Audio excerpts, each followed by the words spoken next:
Well, the courts are working around the clock to process those who've been arrested. Charlie Angela is live for us at Westminster Court in London. Charlie, the Prime Minister, David Cameron, says the fight back has begun. Just bring us up to date with what's happening with these court sessions there behind you.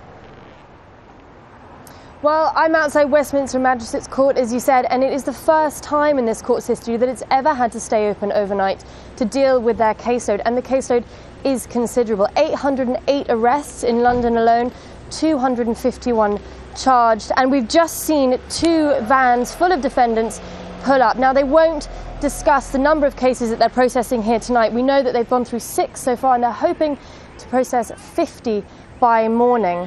But as you can see... Sorry, carry on. No, Charlie, I was going to ask you, I mean, are you getting a sense now, apart from what's happening in the courts behind you, are you getting a sense of what's happening across the country with the violence? Because things seem to be quietening down in London, but what's happening outside? Yes, well, the streets of London are definitely quiet tonight, and throughout most of the country as well. There was a little disturbance earlier in Eltham in South London when a group were throwing cans and bottles at police, but that's now been dispersed. Of course, there's a lot more sirens than you would hear usually on a Wednesday night in the city, but there's been no reports of anything like the scale of the violence, the attacks, the looting that we've seen over the last 4 days. Of course, the boosted police presence, 16,000 police in the capital, and of course many on duty in the other parts of like Manchester and Birmingham, has deterred surely some more violence.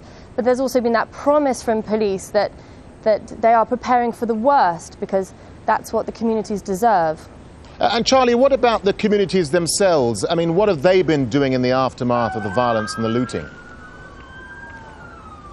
Well, this clear-up is still going on. I've just come from Hackney, where there's still shops boarded up. You can still see the remnants, of burnt-out cars, of which there were 2 of in Hackney. So the community is still in shock, really, and very disappointed that they are being portrayed in this light. But really what's interesting is that the people who are now going to be arriving in these courts have been open yesterday as well. There's a picture on tomorrow's front page of an 11-year-old boy being dragged to one of the courts by his mother. And he went up in front of youth judges and pleaded guilty to stealing from a store in Essex. He said he was part of a gang and stole a rubbish bin worth $80.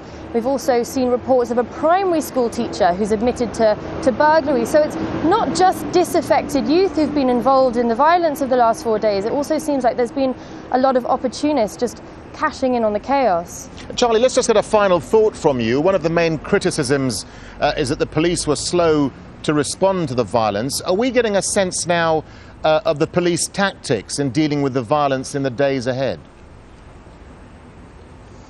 Well, as we heard from Prime Minister David Cameron, he has sanctioned the use of water cannons and rubber bullets, although one of the police commissioner chiefs said that he didn't see the use of water cannons being necessary because they're normally used to disperse large crowds. And what we've been seeing is just very small-scale pockets of violence, something that a water cannon would have absolutely no effect against. So I think the police are very cautious as well. They don't want to come out with that heavy-handedness. They're trying to work with the community, and the community does seem to have a lot of sympathy for the police.